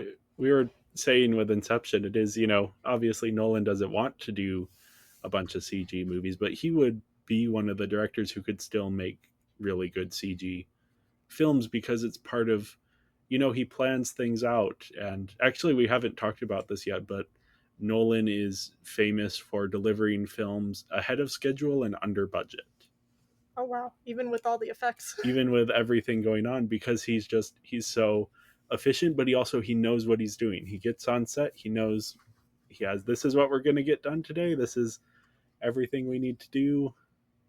And I think the benefit of focusing on practical effects and doing it right away is you don't leave stuff to post production, Yes. which I know a lot of people do, and that can end up creating a lot more work for the post production team and probably just in Yeah. general. I mean, you think of Avengers Endgame, where half of the costumes in that are CGI, like not just Oh yeah, isn't the like Iron Man Spider-Man's suit. I don't know all of it, but the suits, the white suits they wear when they start the time travel sequence, those are all CG. Why? Because they didn't know what they wanted them to look like Oh, on the day they great. filmed, Oh, so they said, great. "Oh, we'll just do it in post." Here, no, it's like Nolan knows what he wants to do, and so everything looks very, very good. Yeah, and just here's a small thing that I just love. I love the practical mistakes that you can see. It's like, oh, you have many reflections where you can see the cameraman. You have the opening shot where you can see the helicopter on the window. Like you can see the little thing that projects the truck going up. That like that little air blast Yeah, thing. But it's just those little blueprints that just make it so appealing. It's like, that's a human signature right there. Versus you look at visual effects mistakes, it's like, oh, that's more jarring. Here it feels more human. yeah. There's that sort of tactile nature to it.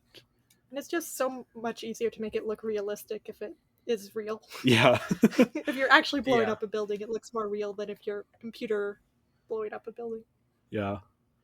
No, the look of this film is very inspired by sort of the crime thrillers of the '90s and 2000s. We have a lot of urban locations, a lot of daylight, crisper visuals. The big one is Michael Mann's Heat, which I'm actually showing Emma a clip of right now. You can definitely see Yeah. how he's pulling from that.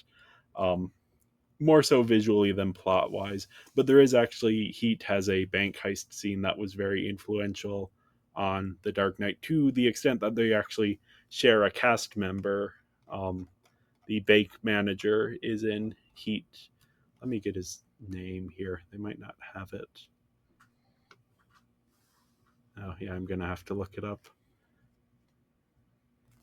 Just a second here. John, you don't know that off the top of your head, do you? No. What? He's No. he's a memorable face. He is. I've recognized him in other things, but like nothing prominent. Yeah. So yeah, it's famous character actor William Fichtner, who plays a character who works at a bank. I want to say in Heat. I don't know. I watched it like a week ago, but I don't remember big parts of it because I found it a little bit long in the tooth. But definitely like watching it, I was like, oh, that's where Nolan gets it from. All of the visual styles is like very much drawing from the work of Yeah. Michael Mann. And then there's also what one of a film I very much like that I recently watched, Andrew Lau and Ellen Mok's Infernal Affairs, the Hong Kong crime drama that inspired Martin Scorsese's The Departed. Um, and that's again sort of similar, daylit scenes and slightly more crisp visuals. And so the Hong Kong stuff obviously is the most reminiscent of that.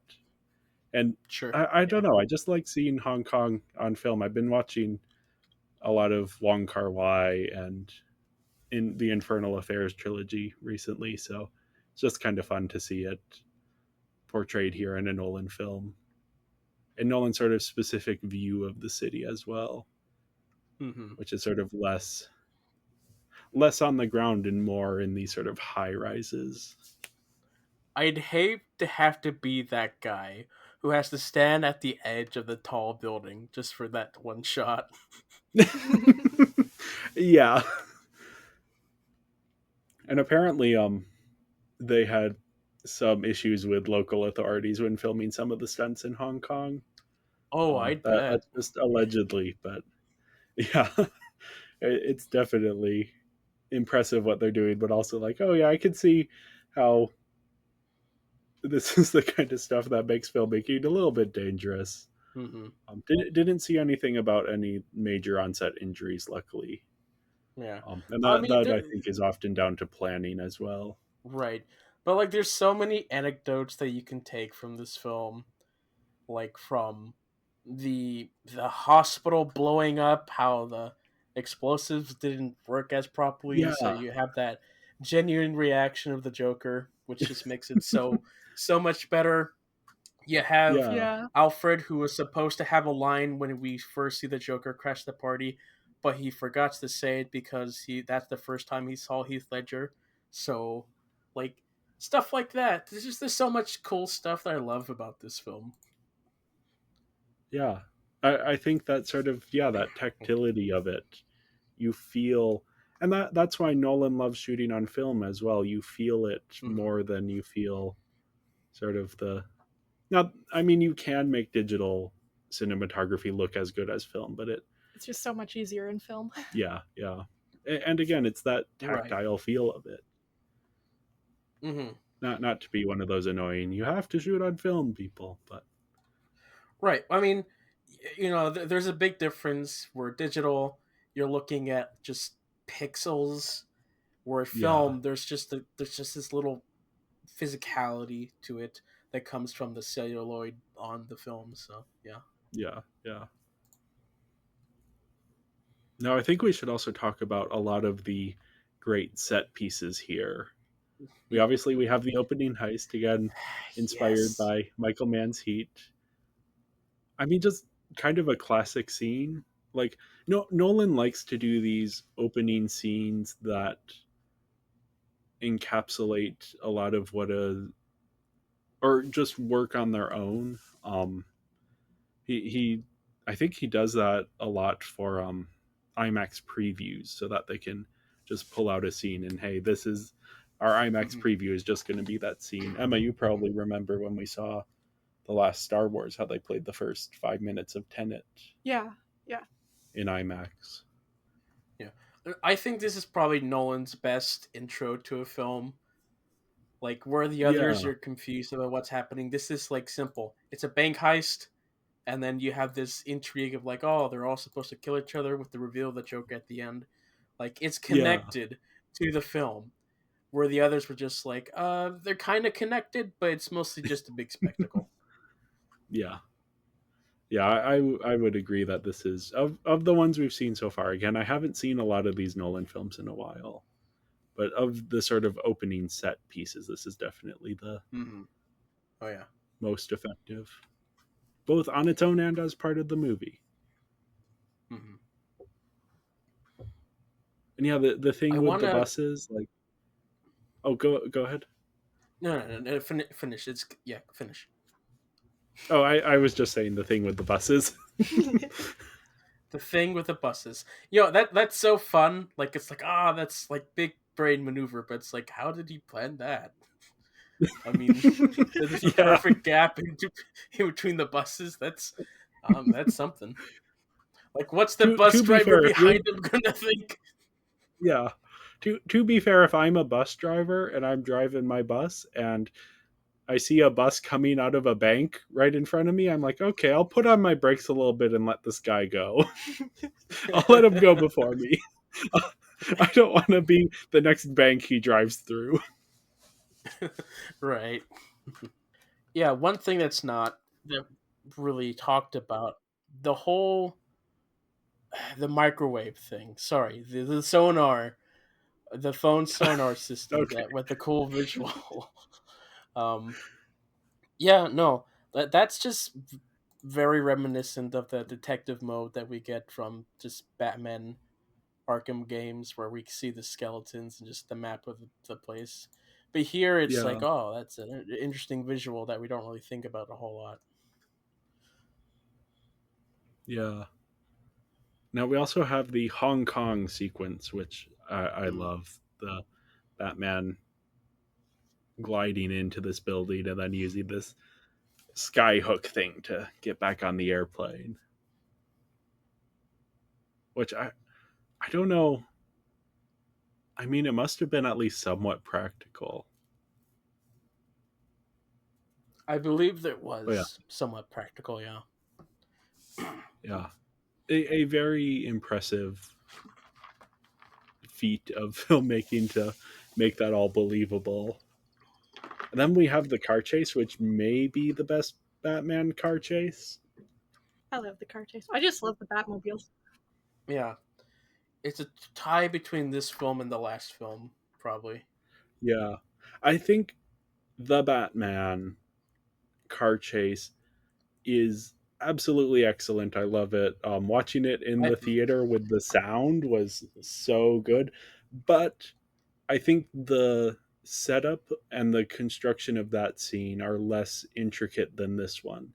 Here we have the different factions and everything's kind of been set up and the motivations of everyone. Like in the Batman, it's just Batman chases the Penguin, whereas here it's the Joker's doing one thing and the SWAT team's doing another thing and Batman's doing another thing, and they're all kind of interacting in an interesting way. So that for it me, even ends though the I best enjoy way. them, yeah, I enjoy them on similar levels, but I think the intentionality behind this one, or not intentionality, but just the way it is handled within the story and within the mechanics of it all, I Hmm. give the edge to this one here.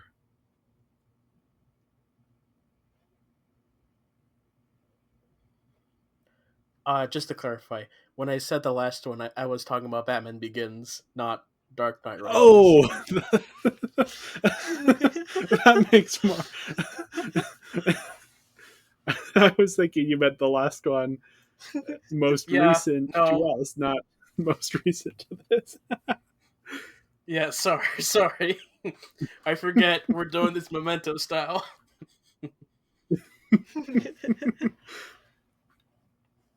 Okay, yeah, I am curious to rewatch Batman Begins and see the car chase in that one as well.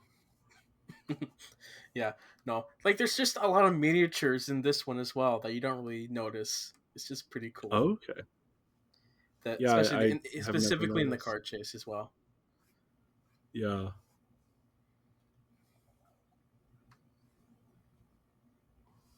and then yeah, we also this is less a set piece, but the whole prison break scene where Joker is escaping prison, the way that's constructed is very interesting. Hmm. Yeah, Yeah, I I mean, think part of why maybe the sort of last 30 minutes don't grab me as much is partially because there's no big set piece to kind of you pull got everything the big together. building, the two ships. Yeah, but that I don't know, that one doesn't have the same oomph as the car chase. That's Sure, yeah. Batman punching a SWAT team in a building. I do like the sonar visuals as you were saying, but that's not enough for me. I want some spectacle there. Right. Which Yeah, I mean, the older I get, the more I realize I prefer spectacle over action. So that is also partially just a me thing. yeah. And also like the best spectacle that happened before was just like the hospital, and after that, it's fine. Yeah. Not After that, hospital. it gets a little bit more. Just I love Constrained. that Not explosion. constrained. Focused. Yeah, the hospital sequence is great as well. I should have put that on my set pieces list. I was Mm. writing these notes a little quickly.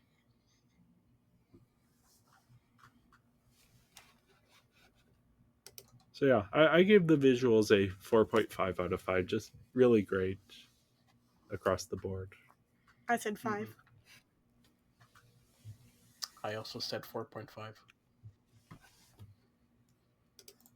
So next up we have the performances. Oh boy. I I liked them. yeah, I think they're really strong all around. Mm-hmm. I like that Yeah. even though there's some cartoony characters like, Joker and Two-Face and even Batman, it still feels grounded in reality in this world. It's Yeah. Like, it all seems yeah, plausible. it's the strongest of the trilogy, I'd say. Yeah. I think especially Christian Bale is better here than he was in The Dark Knight Rises. I think a lot of that is writing. He also Mm-hmm. his Batman stuff here works better for me than it does in The Dark Knight Rises. And yeah, even as Bruce Wayne, though, I think he's better here than in The Dark Knight Rises. Now, of course, we Yeah. do have to talk about Heath Ledger's performance, which is Oh absolutely boy. incredible, but tinged with some pretty terrible tragedy. I mean, it's a double-edged sword. It's a really good performance. Just the interrogation scene alone is just so tense and just really well performed. Like Yeah, Christian Bale, he's actually punching Heath because Heath wanted it. And while like I really like the performance of this film, it's just so well done. It's it is a bit of a difficult edge because a lot of it can stem on yeah, oh yeah, method acting. Which method acting is it's really debatable in the acting fields because like it's really terrible because you're just torturing yourself to the point where yeah, you're not really acting at all. You're just psychologically tormenting yourself to be this character, which honestly I don't feel like you should do. Yeah, sure, you get something like this, which is just is interesting to watch, but really is not healthy and probably yeah, was one of the reasons that led to the downfall of the man. yeah. Unfortunately, it's the there is some connection there, most likely. Mm-hmm. Yeah, I don't know. It's tough to talk about. Mm-hmm. Yeah. And yeah, it was when he was hired, there was a lot of controversy around Heath Ledger being hired because at that point he was more known as like a rom com and rom dram star, someone who is more of a Mm-hmm. romantic lead.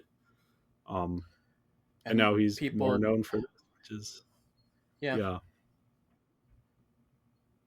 people also had a backlash at his initial design when it was revealed. But yeah, once we got to see the film, it's like now everybody just copies this design. yeah, yeah. Sort of, kind of, in some ways, overtook the character in popular consciousness as this is now what people think of when they think of the Joker. Mm-hmm. I mean, maybe less so today than 5 years ago, but Right. yeah, no. Did you mention your favorite Joker? Um. No, but like my favorite actor, my favorite Joker is Mark Hamill. Just like in the Yeah, animated series, he's the voice of the Joker. I think his best performance was in the Arkham games. That's really where his voice is aged enough to be like, yes, that's just really good, and the jokes in that are great too. My favorite live action performance outside of Cameron Monaghan, who technically not Joker but technically is probably Jack Nicholson, who okay, embodies the fun clowny guy, but with a mix of the killer. And then Cesar yeah, Romero is always fun. Oh yeah, yeah. I recently watched that one for the first time, and uh, so many different interpretations of this character. Yeah. Now, I also want to talk about Aaron Eckhart, who plays Harvey Dent, and I think he just plays both sides of the character very well. He's incredibly Yeah. charming and likable, but he can play that menace. Mm-hmm.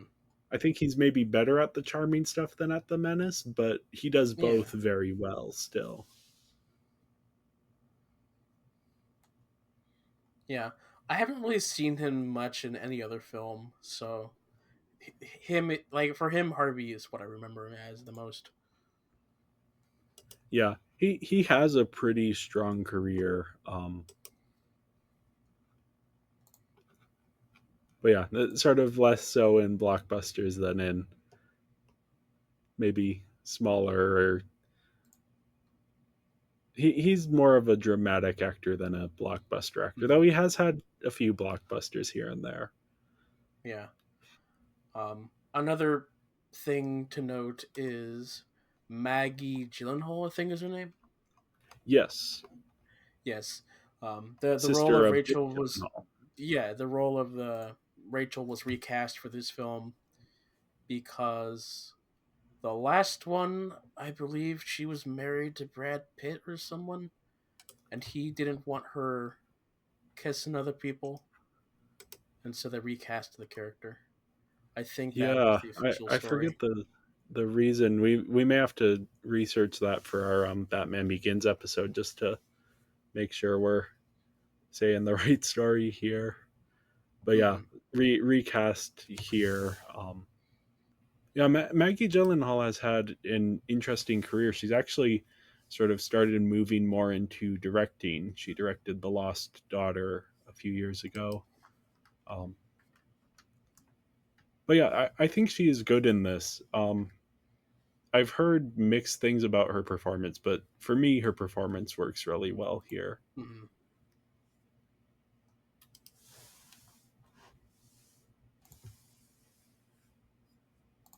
Yeah. And then we have a lot of people we've talked about: Michael Caine as Alfred, Gary Oldman as Gordon, Gillian Murphy as Scarecrow, who we'll probably talk about a lot more later.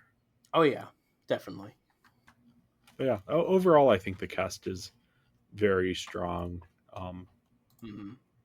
so yeah, I gave the performances a 4.5 out of 5. So did I. Well, I gave it a 5. Bringing your guys' average up. Yep. I mean, sure, yeah. Now, last up here, we have the sound. Mm-hmm. I love the music. Okay.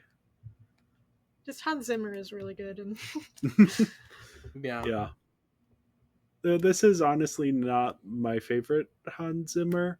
I like it. I think it works really well in the movie itself, yeah, I but mean that's most of yeah, like I don't normally listen to soundtracks outside of movies. This is no exception. Like, but in the movie, it works really well and sets the tone really well for the scenes, which yeah. I like. Which is the purpose of the soundtrack. So Yeah, maybe I'm being unfair by um but yeah, for me it was just a little bit like listening to it separate from the movie, it just wasn't quite as strong for me.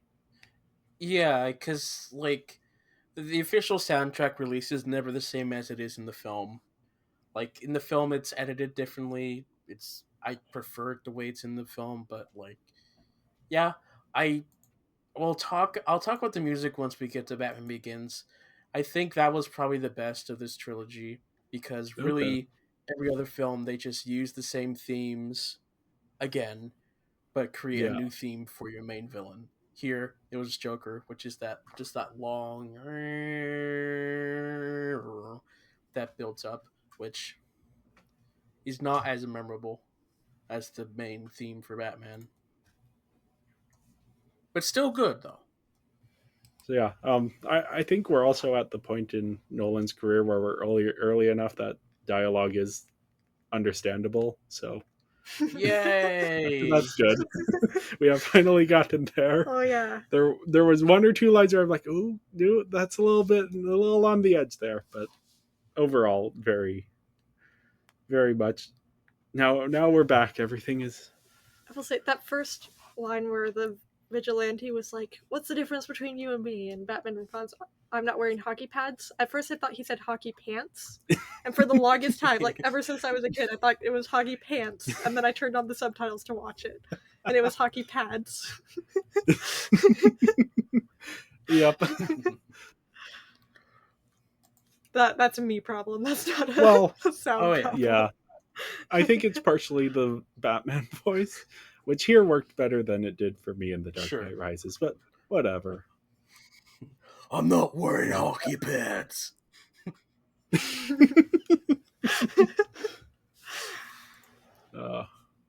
Yeah, I gave the sound a 4.5 out of 5. 5. So did I. So yeah, that leaves my final score at a 22.5 out of 25, which is a 90% or a 4.5 on our 5-star scale. Hey, we're all in. Is that A? All A's? Yes, we are all A's here. I'm at a 24.5 out of 98%, or a 4.9. And I have a 22.8, which is a 91.20%, or a 4.56 5-star rating. Yeah, all very high here. This does get it within the top of our Nolan rankings. I'm not going to reveal where because we're going to obviously have our own full episode on that. But Sure, yeah. you can look forward to that. But this is very much up there. Yeah. My numbers do sound familiar if you'd listened to the last episode, so. Yes, John and I have the same numbers for the last 2 movies exactly. Yeah, the not the same, both of us the same, but both of our scores for this one are the same as both of our scores for Inception. Yes. But for different reasons, of course. For different reasons, yes. At least for me. Anyway, anything else before we wrap up here? I need to rewatch the trilogy. Yeah, I really enjoyed this rewatch. It was. I've been rewatching the Batman movies to have a more informed opinion when we do our Batman Begins episode, and we'll probably dive a bit deeper into Batman in general. But yeah, it's been nice to like rewatch this and be like, oh yeah, I like this one still. Yeah. I always love just rewatching this film. It's so fun to rewatch. It's just so good. Yeah. Anyway, thank you everyone for listening. Make sure to follow us on social media. We're Binging Barbie Podcast on Instagram and Tumblr, at Binging Barbie on Twitter, and Binging Barbie, a Barbie movie podcast on Letterboxd, where you can find lists of all of our rankings. And if you enjoyed this episode, make sure to leave a 5-star review. We will be back next week with 2 episodes. On Tuesday, we will be talking about Barbie Life in the Dreamhouse, episodes 5 through 8. And on Thursday, we will have our next Considering Christopher episode on his 5th film, The Prestige. Ooh. Anyway, thank you all for listening. Bye, Barbie. Bye, Barbie. Fire rises. Are we gonna end every episode with a new voice edited in?